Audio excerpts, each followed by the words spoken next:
안녕하세요. 김성훈 선생님입니다. 이 영상은 독서 B 수업, 그러니까 1에서 4반까지는 제가, 5에서 9반까지는 정주혜 선생님이 담당하고 있는 독서 B의 원격 수업을 위한 영상입니다. 어, 원격 수업 기간에 각 반별로 아마 수업이 보통 두 차시 정도 되어 있을 건데, 그래서 첫 번째 시간은 이제 제가 수업한 영상을 이렇게 올릴 거고요. 두 번째 시간에는 정주혜 선생님이 수업한 영상이 올라갈 겁니다. 자, 그럼 우리 원격 수업 기간 동안에 배울 글이 뭐냐면요. 74쪽에 있는 윤리적 소비는 효율적인가라는 글입니다. 요 글을 이제 배워볼 거고요. 이 글은 이 앞에 잠깐 보면은 72쪽에 보면은 비판적 읽기라는 이제 소단원 이름이 나와요. 그래서 비판적 읽기를 위해서 이 교과서에서 가져온 게 74쪽에 있는 윤리적 소비는 효율적인가라는 글입니다. 그래서 비판적 읽기에 대한 설명은 여기 72쪽, 그 73쪽에 걸쳐서 설명이 되어 있습니다. 각자 한번 읽어보면 좋을 것 같아요. 그게 어려운 내용 아니거든요. 그래서 비판적 읽기는 말 그대로 비판적으로 읽는 것. 그래서 그 글쓴이의 생각을, 주장을 곧이곧대로 믿는 게 아니고 자신의 생각을 가지고 그 자신의 생각으로 이제 옳고 그름을 판단을 하는 거죠. 그래서 비판적으로 접근해서 틀렸다 이렇게 말을 할 수도 있는 거고요. 맞으면 받아들이는 거고 그런 판단을 이제 하는 그런 읽기를 말합니다. 그래서 이 글을 통해서 한번 배워볼 건데, 근데 이제 실제 제가 이제 여러분들에게 도와줄 수 있는 이제 이 글에 대한 내용이고요. 그럼 이 내용이 과연 옳으냐 그르냐는 이제 여러분들의 생각에 따른 판단을 해야 되겠죠. 그래서 그 판단은 여러분에게 맡기도록 하겠습니다. 일단은 내용을 한번 이야기해서 글을 전체적으로 같이 한번 볼 건데, 자, 일단 글이 좀 길어요. 74쪽부터 해서 75, 6, 7, 8쪽까지 돼 있을 거고요. 문단도 되게 많은데 아마 저랑 수업한 친구들은 알 거예요. 제가 처음 글을 배울 때 각 문단에 이렇게 문단 번호를 이렇게 매기거든요. 이렇게 해놔야 좀 왔다 갔다 하기 좀 쉬워서, 자, 그래서 요거 아마 안 할 친구들 많을 건데 잠깐 영상을 중지하고요. 각 문단에 이렇게 문단 번호를 이렇게 매겨주면은 좋겠습니다. 이렇게 문단 번호를 처음부터 매겨 나가면은 문단이 좀 많아요. 그래서 쭉 순서대로 매기면은 78쪽의 제일 마지막 문단이 22번, 22번째 문단으로 될 겁니다. 그래서 잠깐 영상을 중지하고 이렇게 문단 번호를 매겨보세요. 자, 문단 번호 다 매겼으면 이제 본격적으로 한번 글을 한번 읽어보겠습니다. 먼저 제목을 봐야 되는데, 제목이 윤리적 소비는 효율적인가? 라는 요런 이제 서리법적인 그런 표현으로 이제 제목을 달아놨는데, 먼저 윤리적 소비란 말이 나와요. 이게 소비는 뭔지 알죠? 뭐 돈을 주고 이제 물건을 사는 행위, 돈을 쓰는 행위를 말하는 건데, 윤리란 말도 뭔지는 알 겁니다. 근데 이게 합쳐진 윤리적 소비, 이게 뭐지 아마 할 거고, 저도 사실 이 글을 읽기 전까지는 이 말을 들어본 적도 없고 개념이 잘 안 잡혔는데, 아무튼 여기에 대한 설명은 이따가 글을 보면 될 거고요. 아무튼 이 윤리적 소비라는 게 효율적인 건 뭔지 알죠? 이제 투입 대비 그 산출량이 많은 것, 그래서 들인 노력에 비해서 결과가 큰 걸 말하는 건데, 이 효율적인가? 라고 이렇게 물음 형식으로 끝나는데, 근데 이 물음에 만약 답이 효율적이다 이러면은 이 글을 쓸 필요가 없죠. 그래서 보통 이렇게 물음 형식으로 단 글 제목의 의도는 서리법, 이게 효율적이지 않다라는 그 이제 의미를 담기 위해서 이렇게 서리법 표현으로 제목을 단 거고요. 그래서 아마 이 글은 윤리적 소비에 대한 얘기를 하면서 이 윤리적 소비가 효율적이지 않다라는 말이 쭉 나올 것이다. 그 정도로 이제 내용을 예측을 해주면 좋겠습니다. 자, 이제 내려가서 1번 문단부터 볼 건데, 그 전에 먼저 이 글의 전체적인 구조를 조금 설명을 좀 해주고 싶어요. 보통 글은 서론, 본론, 결론, 처음, 중간, 끝 이렇게 3단 구성으로 되어 있는 경우가 많은데, 이 글도 완벽하게 3단 구성을 취합니다. 그래서 잠깐 미리 좀 알려주면은, 이 1문단이 이제 시작이에요. 서론입니다.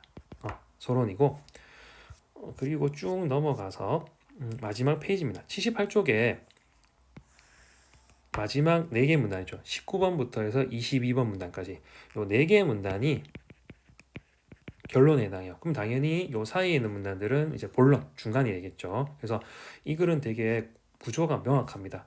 1번 문단이 서론, 그리고 뒤에 4문단이 결론, 그 사이는 본론, 이렇게 됩니다.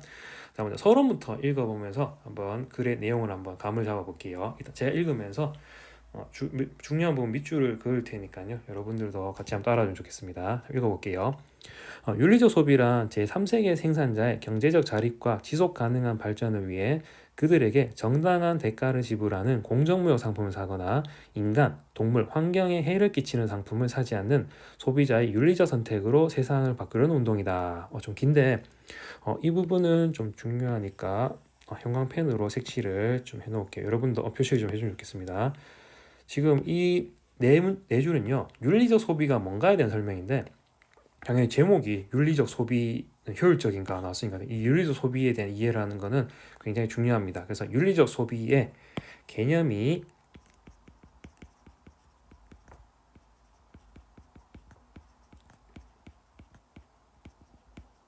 여기 나와 있어요. 글씨가 여전히 나아지지가 않네요. 아마 작년에 저랑 같이 원격 수업했던 친구들 제 글씨 알죠? 미안합니다. 이 잘 안 고쳐집니다. 그래도 최대한 예쁘게 써보려고 노력할게요. 그래서 이 네 줄은 윤리적 소비의 개념인데요.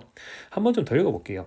이 윤리적 소비가 뭐냐면요, 제3세계 생산자의 어떤 경제적 자립과 지속 가능 발전을 위해서 그들에게 정당한 대가를 지불하는 공정무역 상품을 사거나 그리고 끊고 인간이나 동물, 환경에 해를 끼치는 상품을 사지 않는 소비자의 윤리적 선택으로 세상을 바꾸는 운동이다라고 되어 있는데요. 자, 조금 이 윤리적 소비란 말을 좀 더 깊이 있게 한번 접근해 볼게요. 먼저 소비란 말을 알아야 되는데 소비가 뭔지는 알죠? 이제 돈을 주고 물건을 사는 것, 돈을 쓰는 행위인데, 자, 여러분은 그러면 소비를 할 때 이제 이렇게 좀 삼는 기준? 뭘 기준으로 소비를 해요? 어떤 걸 기준으로 해서 물건을 산다 혹은 사지 않는다를 결정합니까?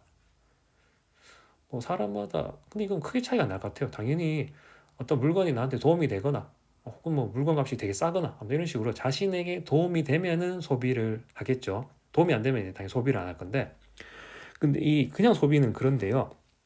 윤리적 소비는 뭐냐면요, 이 소비의 기준이 제3세계 생산자의 어떤 자립과 발전, 그러니까 이 3세계 생산자들을 위해서 이 사람들의 어떤 자립과 발전을 위해서 어떤 물건을 사거나 혹은 반대로 인간, 동물, 환경에 해를 끼치는 거는 사지 않는데요. 그러니까 결국 이것도 인간, 동물, 환경을 위한 게 되겠죠. 그래서 이 소비의 기준이 나가 아니고 제3세계, 참고 3세계가 뭔지는 알죠. 제3세계는 뭐 이제 미국이나 유럽처럼 그런 선진국 말고 뭐 아프리카나 아시아처럼, 지금 아시아는 좀 다르긴 하지만 아무튼 상대적으로 개발도상국가 조금 못 사는 나라를 말합니다. 그래서 못 사는 나라의 생산자들 혹은 인간, 동물, 환경 이런 것들을 기준으로 해서 도움이 된 이 자립이나 발전처럼 도움이 되면은 물건을 사고요.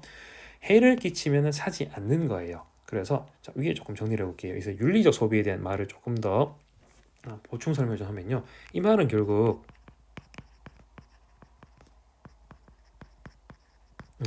윤리적 판단을 통해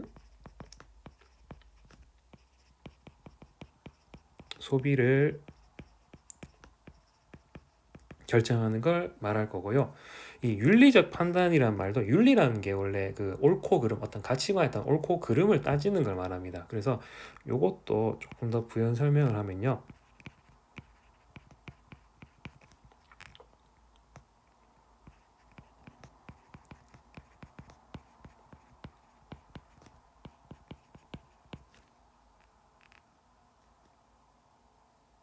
가치관에 따른 옳고 그름을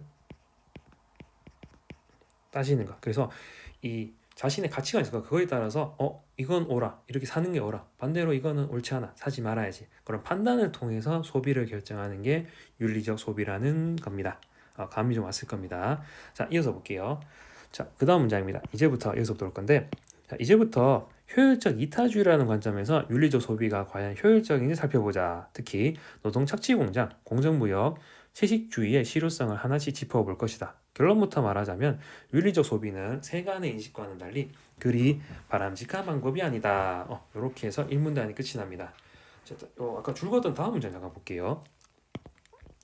아무튼 윤리적 소비 얘기를 하면서 이제부터 효율적 이타주의라는 관점에서 이 윤리적 소비가 효율적인지 살펴볼 것이래요. 그래서 이 관점에서 윤리적 소비를 따져본다는 얘기인데, 자, 효율적 이타주의다. 이 말도 뭔가 이해가 될 듯 좀 어려울 수도 있는데, 자, 마침 왼쪽에 보면은 교과서 문제, 날개 문제를 실어놨습니다. 방금 우리가 읽었던 효율적 이타주의가 무엇일지 추측해보자 라고 되어 있는데 같이 한번 써볼게요. 자, 먼저 효율적이란 말, 아까 얘기했어. 효율은 이제 투입 대비 이제 산출이 큰 걸 말하는 거고, 이타주의란 말은 뭔지 알죠? 이가 이제 이로울 거고, 타는 타인입니다. 그래서 타인에게 이롭게 만드는 주의가 이타주의예요. 그래서 한번 적어보면은 이 효율적 이타주의는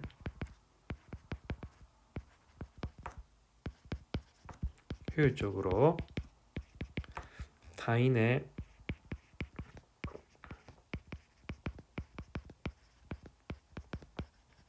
추구하는 것이 되는데, 그래서 다시 가면은 이 윤리적 소비를 효율적으로 타인의 이익을 추구한다는 이 이타주의라는 관점에서 효율적인지 살펴볼 거래요. 자, 이게 이 말이 왜 나오냐면은, 자, 아까 윤리적 소비 얘기를 봤는데, 윤리적 소비가 아무튼 자신에 대한 게 아니고 어떤 이제 자신의 윤리적 판단에 따라서 소비를 결정하는 건데요. 근데 이 개념 보듯이 제3세계 생산자라는 상대적으로 빈곤한 좀 이제 약자들, 그리고 인간이나 동물이나 환경 이런 것들의 이익을 따지는 거예요. 그래서 상대적으로 이 윤리적 소비는요. 가설 좀 더 적으면요. 약자들을 위한 어떤 이타적 소비, 나를 위한 게 아니고 남을 위한 소비의 성격이 강합니다. 이 윤리적 소비라는 말 자체가. 그렇기 때문에 이 윤리적 소비를 판단할 때 효율적 이타주의, 그래서 이타주의 좋다, 남을 위하는 거 좋은데, 근데 이 남을 위한다는 이타주의가 과연 효율적으로 되고 있는가, 이 윤리적 소비가 효율적인지를 따져보겠다, 그런 말을 하는 거예요. 특히 그러면은 노동 착취 공장, 공정무역, 채식주의 이런 것들의 실효성을 따져볼 것이다 돼 있는데, 자, 요거 잠깐 보면요. 이게 이제 이 윤리적 소비와 관련된 이제 각각의 사례들인데, 요 각각의 사례들이 이제 본론을 채우고 있어요. 이게 뭔 말인가 하면은 두 번째 문단이 이제 본론 시작인데, 자, 여기 약간 첫 번째 문 읽어볼게요. 먼저 노동 착취 공장부터 살펴보자라고 해서 이 처음에 여기 나왔던 사례, 첫 번째 사례 노동 착취 공장 얘기가 두 번째 문단에 나옵니다. 그래서 이 노동 착취 공장 얘기가 두 번째 문단부터 해서 이 75쪽 일곱 번째 문단까지가 이제 쭉 진행이 되고요.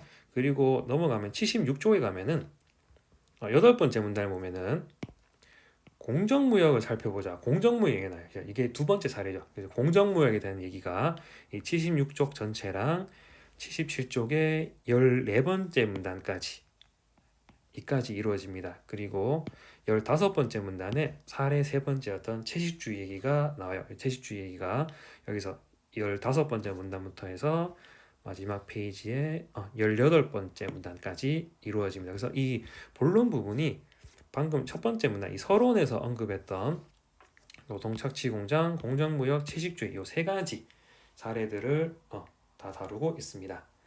자, 이렇게 이따 보면 되고요. 자, 마지막 문장인데, 자, 여기 죽어봅시다. 결론부터 말하자면 친절하게도 이 사람은 자신이 마지막에 하고자 할 말, 주장이죠.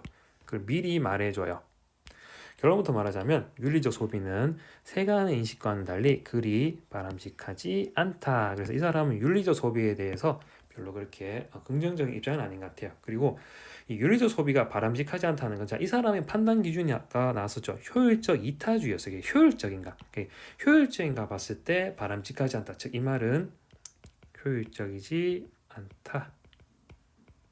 윤리적 소비는 비효율적이다. 그 말을 하고 있습니다. 그럼 왜 비효율적인가에 대해서는 이제 본론에 들어가면서 더 자세하게 나오겠죠. 자, 이제 두 번째 문단 가볼게요. 자, 먼저 노동 착취 공장부터 살펴보자 되어 있습니다. 자, 첫 번째, 두 번째 문장 적어볼게요. 저임금 노동 착취 공장은 섬유, 장난감, 전자기기 등 선진국 소비자를 위한 제품을 생산하는 열악한 작업장이다 해서 이 첫 번째, 두 번째 문장은 노동 착취 공장의 개념이 나옵니다. 노동 착취 공장은 이러이러한 열악한 작업장이래. 그래서 당연히 이름 자체가 노동을 착취하는 거니까 굉장히 긍정적인 곳은 아니겠죠. 이런 열악한 작업장이고, 자, 요 줄근 다음 여기서부터 여기까지는 각자 읽어보면 될까요? 여기는 이제 방금 나왔던 이 노동 착취 공장의 열악한 노동 환경이 구체적으로 제시가 되어 있습니다. 그래서 하루 16시간 일하고 일주일에 6에서 7일 거의 못 쉬는 거죠. 뭐 시간 거의 없고요. 에어컨 가동 안 됩니다. 뭐 이런 식으로. 그래서 이 아주 열악하다 그런 것들을 얘기하고 있습니다. 자, 넘어갈게요.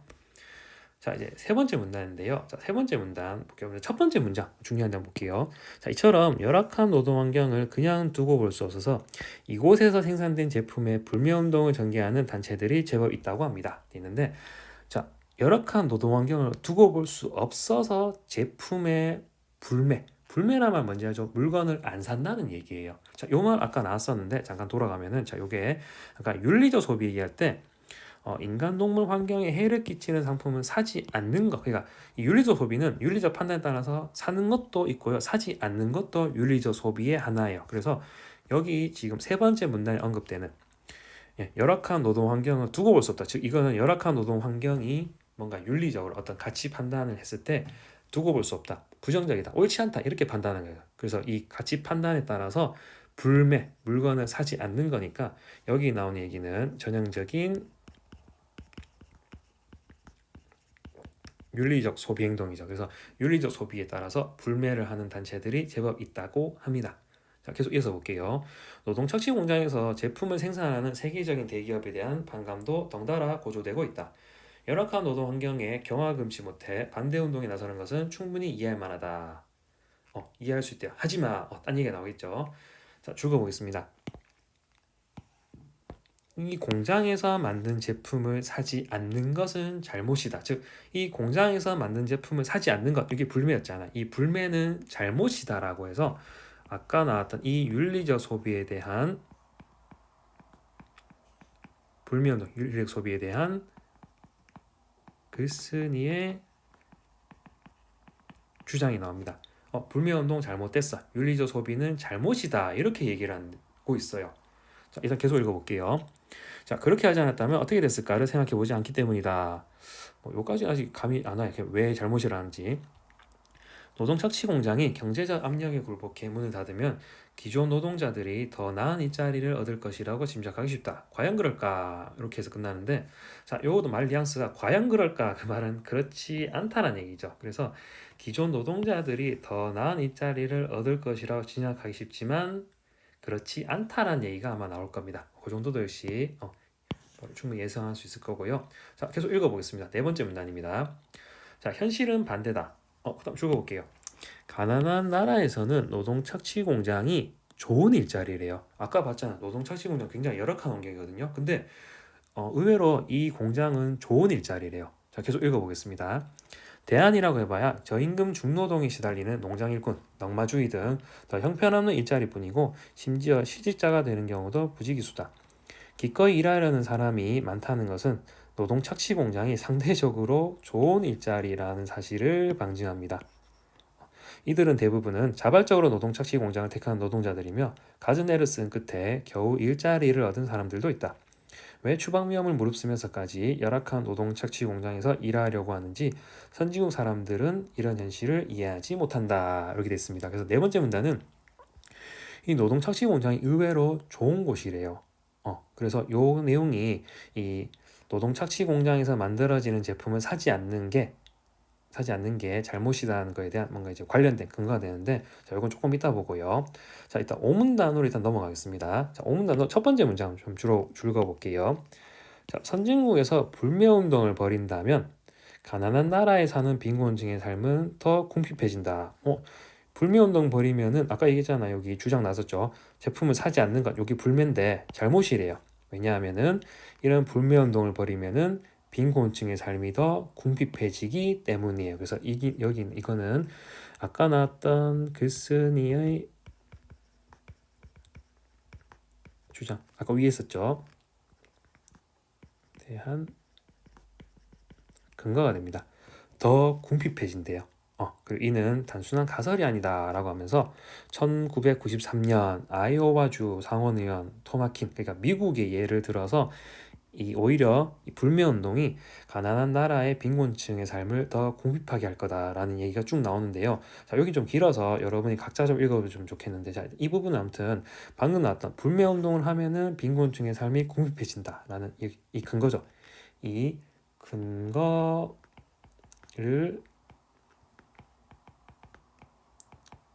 뒷받침하는 구체적 사례입니다. 그래서 읽어보면 좋겠는데, 자, 내용은 조금 정리를 해볼게요. 이게 아마 어느 정도 이해가 될 건데, 근데 군데군데 좀 빠진 내용이 있어가지고, 자, 이 시작이 노동 착취 공장에 대한 시작이 산문단에 이렇게 나왔었어요. 열악한 노동 환경을 두고 있어서 이곳에 생산된 제품의 불매 운동을 전개한다. 이렇게 시작이 되는데, 자, 흐름을 조금 정리해 보면요, 시작이 이렇게 돼요.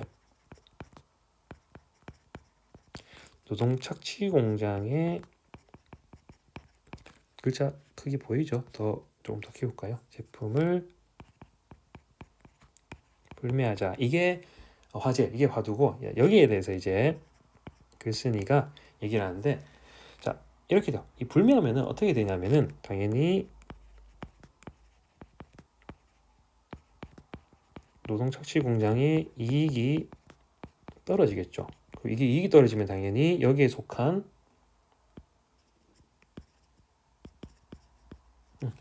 노동자들이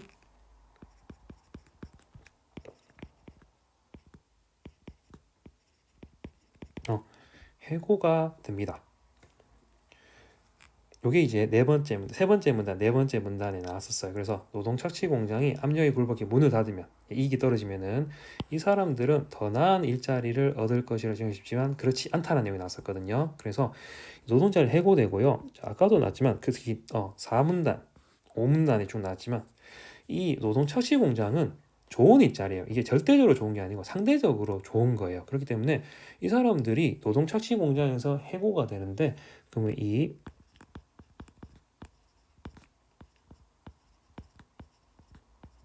해고된 노동자들은 더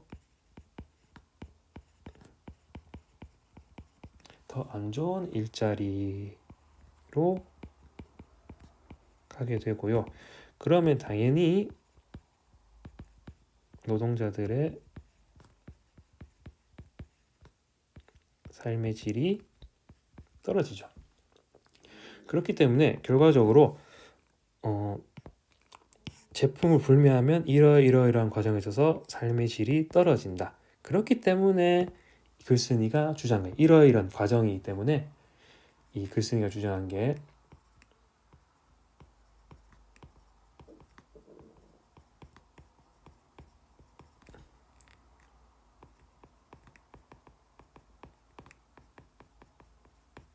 불매는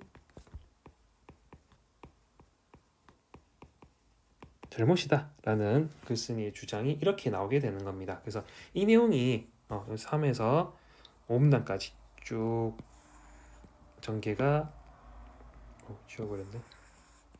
쭉 전개가 되는 겁니다. 그래서 각자 좀 이해해 주면 좋겠고요. 자, 이제 6문단, 7문단 읽고 넘어갈게요. 자, 6문단 읽어보겠습니다.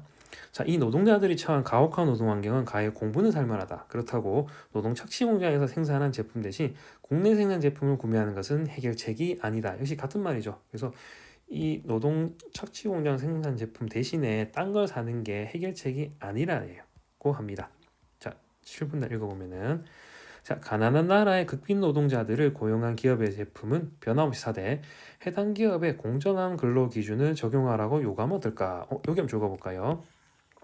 그래서 이 극빈 노동자들을 고용한 기업의 제품, 노동 착취 공장의 제품일 건데, 이거는 불매하지 말고 사되 해당 기업의 공정한 근로 기준을 적용하라. 그러니까 열악한 환경을 개선하라고 요구를 하자라는 게 이게 이제 글쓴이의 또 생각이죠. 그래서 이게 일종의 글쓴이의 주장이자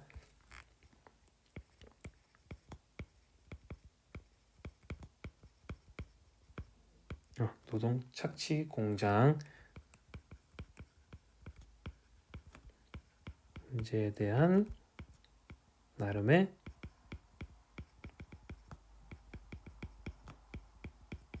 해결 방안이 될 겁니다.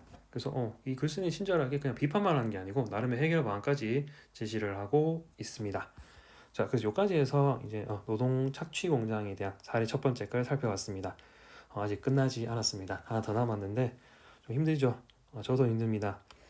지금 이 영상이 녹화되는 요 화면에 왼쪽 위에 보면 이제 시간대가 나오겠지만 지금 새벽 1시입니다. 지금 매우 배가 고프고, 그리고 좀 있으면 또 우리 세진이가 울 거예요. 그러면 이제 또 이유식도 먹여줘야 되고 분유도 먹여줘야 돼요. 배고플 때 먹여줘야지 또 자거든요. 그래서 힘든데 저도 계속 녹화를 진행할 겁니다. 여러분도 계속 잘 따라와 주기 바랍니다. 얼마 안 남았어요. 자, 이제 넘어가서 76쪽인데요. 어디까지 할 거냐면은 오늘 76쪽에서 77쪽 이제 중간 정도 14번째 문단까지는, 그러니까 이 사례 두 번째 공정무역에 대한 사례까지만 빨리 설명하고 이제 이 영상을 끝내도록 하겠습니다. 자, 8문단은 그냥 각자 읽어주세요. 이제 공정무역, 이제 두 번째 사례인 공정무역을 살펴보면서 역시 또 문제를 한번 또 들여다보자 하고 얘기가 이제 화제가 제시가 되고 있습니다. 자, 9문단은요. 공정무역, 두 번째 아직 공정무역에 대한 설명이 쭉 나오는데, 여긴 당연히 이제 저도 공정무역이 뭔지 잘 모르거든요. 여러분도 뭐 잘 모를 거예요. 그래서 이 글 쓴 사람이 우리 같은 독자들을 위해서 공정무역이 뭔지에 대한 설명이 좀 자세하게 되어 있습니다. 뭐 한번 읽고 한번 넘어가 볼게요. 자, 공정무역 인증은요, 먼저 읽어보면 가난한 나라의 노동자에게 더 높은 임금을 보장해 주는 것을 목적으로 한다. 그래서 목적이 먼저 제시됩니다. 공정무역 인증은 가난한 나라 노동자들을 위한 것이다. 그래서 요거 약간 윤리적 소비랑 또 이제 이렇게 연결되는 게 있죠. 자, 그리고 이어서 보면 주로 바나나, 초콜릿, 커피, 설탕, 차 등 개발도상국의 생산 작물에 적용이 된답니다. 그래서 적용 대상도 나옵니다. 적으면 할까요? 잠깐 보면 공정무역 인증의 목적, 그리고 적용 대상 방금 나왔습니다. 세 번째로 보면 더 공정무역 인증서는 최저임금 지급, 구체적인 안전요건 준수 등 일정한 기준을 충족시킨 생산자에게만 부여가 됩니다. 그래서 인증서 부여 대상까지 언급되고요. 자, 마지막입니다. 공정무역 인증에는 두 가지 혜택이 따릅니다. 그래서 혜택이 두 가지가 있대요. 그래서 공정무역 인증을 하면 좋은 게 있는데, 첫 번째가 생산자는 생산 제품에 대해 최저 가격을 보장을 받는데요. 그래서 예를 보면은 가령 원래 1파운드 1.4달러였던 커피 시장 가격이 떨어져도 이 1.4달러를 보장을 받는데요. 뭐 좋은 거죠, 당연히. 그래서 위험 부담이 적은 거고. 자, 두 번째 이득이요. 혜택이 시장 가격에 붙는 웃돈이 소셜 프리미엄을 받는다고 합니다. 뭐 그런 얘기도 나와요. 그래서 역시 이거 읽어보면 될 겁니다. 아무튼 이런 식으로 해서 공정무역에 대한 설명이 쭉 나와요.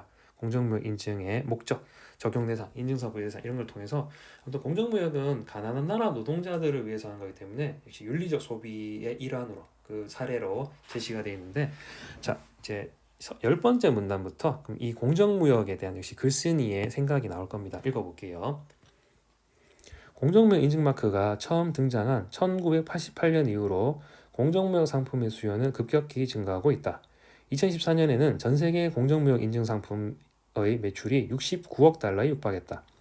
타국의 농부가 공정한 보수를 받을 수 있도록 웃돈을 얹어주면서까지 상품을 사는 사람들이 이렇게나 많다는 사실은 감동적이다. 이 부분도 역시 윤리적 소비의 성격을 잘 보여주죠. 윤리적 소비가 자신을 위한 게 아니고 남의 이득을 위한 거니까, 타국의 농부가 이렇게 공정한 보수를 받을 수 있도록 이렇게 또 합리적이지 않음에도 자기한테는 오히려 손해임에도 웃돈을 얹어주면서 상품을 산다. 역시 윤리적 소비의 일환입니다. 윤리적 소비로 보여주고요. 아무튼 이런 게 감동적이다 하면서 역시 조금 나름 괜찮은 면이 있어. 이해할 수 있어. 그런데 하면서 역시 글쓴이는 조금 다른 생각을 보여줘요. 자, 여기 줄 가볼게요.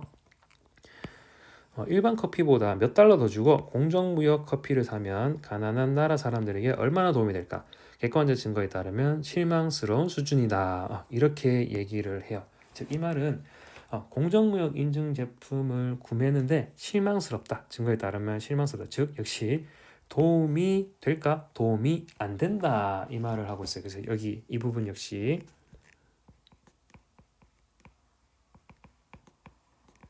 글쓴이의 주장이고요.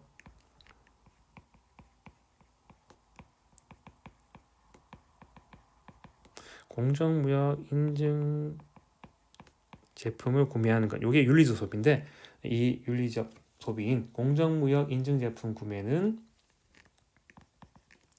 가난한 나라 사람들, 이렇게 빈곤층에게 도움이 안 된다. 이 말을 하고 있어요.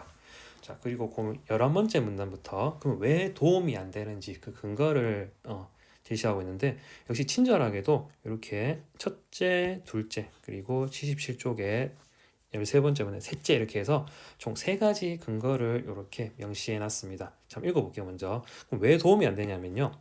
자, 읽어볼게요. 공정무역 제품을 산다고 해서 무조건 가난한 나라의 빈곤층의 수익이 돌아가는 것은 아니기 때문이다. 이렇게 얘기해요.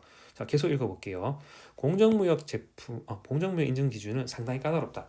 가난한 나라의 농부들은 이 기준을 충족하기 어렵다. 그렇기 때문에 공정무역 제품을 사는 것이 농부들에게 더 많은 몫을 되돌려주는 방법이라 하더라도 상대적으로 부유한 나라의 공정무역 제품을 사는 것보다 최빈국의 비공정 무역 상품을 사는 것이 더 효율적일 수 있다. 요거 이해됩니까? 그러니까 이걸 사는데 이걸 사도 이 사람들에게 수익이 안 돌아간대. 그 이유가 인증 기준이 까다롭기 때문에 막상 가난한 나라 농부들은 기준 충족이 어렵대. 기준 충족이 어려면 당연히 공정무역 인증을 못 받는 거예요. 그래서 이 공정무역 인증을 받은 제품들은 오히려 가난한 나라 농부들이 만든 제품들이 아니고 상대적으로 부유한 나라의 노동자들이 만든 제품이 공정무역 제품이라는 거예요. 그렇기 때문에 이 사람들의 제품을 사는 것보다는 오히려 최빈국의 비공정 무역 상품을 사는 게 더 효율적이다. 네가 진짜 빈곤층을 도와줄 마음이 있다면은 상대적으로 부유한 나라를 돕는 것보다는 더 빈곤한 나라의 노동자들 도우는 게 나으니까, 그렇기 때문에 그런 측면에서는 공정무역 제품을 사는 게 별로 도움이 안 된다. 이런 식으로 하고 있습니다. 여기는 그냥 설명해 주는 거니까 줄 긋지 말고. 자, 그럼 두 번째 이유 볼게요. 자, 두 번째 이유는요. 자, 역시 읽어보겠습니다. 공정무역 제품이라는 까닭으로 소비자가 추가로 지급한 돈 가운데 실제로 농부들의 수중에 떨어지는 것은 극일부다. 이건 바로 이해되죠. 그래서 이 공정무역 제품 사는데 그 제품을 사고 남은 그 이윤이 실제로 그 제품을 생산한 농부들의 수중에는 별로 안 떨어진다. 일부다. 그런 얘기를 하고 있습니다. 나머지 부분 읽어보면 좋을 것 같고요. 자, 마지막 13번째 문단 셋째인데 역시 죽어볼게요. 생산자에게 돌아가는 그 적은 목마저 더 많은 임금으로 바뀐다는 보장이 없다. 그래서 그나마 그 적은 몫이 돌아는 가는데 그것도 임금으로 바뀐다는 보장은 없대요. 한번 읽어볼게요. 공정무역 인증은 인증받은 단체가 생산한 제품에 더 높은 가격을 쳐주는 절차이지 해당 단체에 소속된 생산자들에게 더 높은 임금을 보장해 주는 것은 아니래요. 그래서 가격을 높인 쳐주는데 이게 결국 생산자들에게 이게 보장되도록, 이 생산자들에게 이익이 돌아가도록 해주는 것까지는 아직 보장이 안 되는 거랍니다. 그러면서 또 구체적 사례가 나오는데 런던 대학교, 영국의 얘기가 또 나오는 것 같아요. 그래서 이 사례가 나오는데 이 사례는 이 셋째, 즉 이제 이 근거 3, 공정무역 인증 제품을 구매하는 게 도움이 되지 않는다는 주장에 대한 세 번째 근거 3을